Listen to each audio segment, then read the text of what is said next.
ఆ మధ్యన పెద్ద వివాదానికి కారణమైంది వాట్సాప్. ఒక నెల రోజుల్లోపు మీరందరూ మేము పెట్టే కొత్త సెట్టింగ్స్కి తీసుకోవాలి. మీరు చాట్ చేసుకున్నటువంటి సందర్భంలో ఆ, ఉండేటువంటి డేటా, అంటే కమర్షియల్ డేటా ఏదైతే ఉంటుందో అది మేము ఫేస్బుక్కి ఇస్తాం. తద్వారా ఈ కుకీస్కి పనికొస్తాయి. ఎస్పెషల్లీ ఇప్పుడు ఏదైతే మనం మాట్లాడుకుంటుంటామో ఏ వ్యాపారం గురించి ఇట్లాంటి మనం ఏం చేస్తుంటాం, ఫేస్బుక్లో కనుక ఏది సెర్చ్ చేస్తాం, రియల్ ఎస్టేట్ సెర్చ్ చేస్తే ఆ తర్వాత రియల్ ఎస్టేట్ అడ్వర్టైజ్మెంట్లు అన్నీ మనకు వస్తూ ఉంటాయి.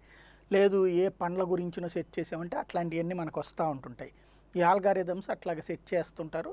దాని యాంగిల్లో ఇక్కడ అలా చేయడానికి రెడీ చేశారు. అయితే దానికి అంటే ప్రైవసీ, అంటే మనమేదో ఇక్కడ ఎండ్ టు ఎండ్ ఎన్క్రిప్షన్ అని చెప్పేసి మనం అవతల వాళ్ళతో మాట్లాడుతూ మన ఇద్దరికి సీక్రెట్ అని చెప్పి మధ్యలో వాడు చూస్తున్నాడు అన్న విషయం బయటపడింది. దీని మీదనే నోటీసులు ఇవ్వడం, అటు సుప్రీంకోర్టు దాకా కూడా పోవడం, సుప్రీంకోర్టు కూడా నోటీసులు ఇవ్వడం, వీటి నేపథ్యంలో ప్రైవసీ పాలసీ అనేటువంటి దాన్ని ఇంకో 2 నెలల పాటు వాయిదా వేసినప్పుడు వాట్సాప్ ఇప్పుడు పర్మనెంట్గా మీ ఇష్టం, ఇప్పుడు సెట్టింగ్స్లో కొన్ని మనకు కావాలంటే తీసుకుంటాం, లేకపోతే లేదు కదా, అట్లాంటి విధానాన్ని కిందకే దీన్ని మారుస్తున్నామని చెప్తోంది. మరి ఇక్కడతో వివాదం ముగుస్తుందా, ఇంకా ఏముంటుందనేది చూడాలి.